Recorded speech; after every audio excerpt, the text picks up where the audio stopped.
Hello everyone, myself Deepika, working as an assistant professor in RPIIT Technical and Medical Campus Bastada, Karnal.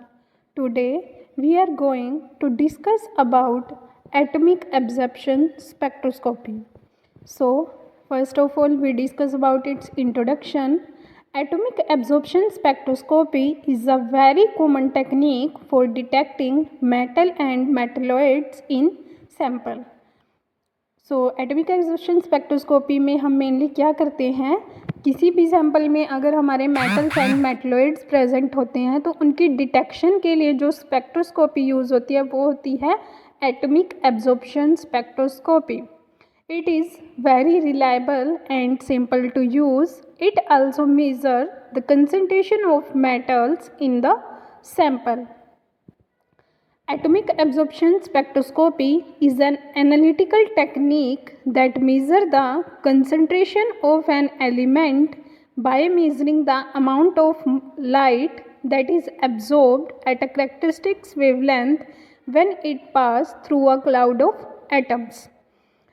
कोई भी हमारा sample है उसमें metals present होंगे. जब उन मेटल्स को हम कोई भी light source like UV radiation इनसे पास कराएंगे तो वो एटम्स क्या करेंगे, उन लाइट रेडिएशन को एब्जॉर्ब करेंगे. जितने अमाउंट ऑफ हमारा मेटल प्रेजेंट होगा, जितनी इसमें कंसंट्रेशन होगी वो डायरेक्टली प्रोपोर्शनल होगी amount of light absorbed. As the number of atoms in the light path increases, the amount of light absorbed increases.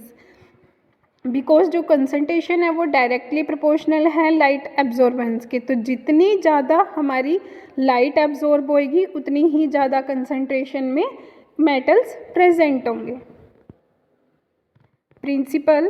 The technique uses basically the principle that free atoms generated in an atomizers can absorb radiation at specific frequency. Atomizers क्या करता है, जैसे हमारा कोई भी compound है like sodium chloride, तो उसमें हमारे सोडियम आयंस होते हैं एंड क्लोराइड आयंस होते हैं. तो एटमाइज़र क्या करता है, उनको डिसोशिएट करता है. जो सोडियम आयंस हैं उनको अलग करेगा एंड जो उसमें क्लोराइड आयंस हैं उनको अलग करेगा.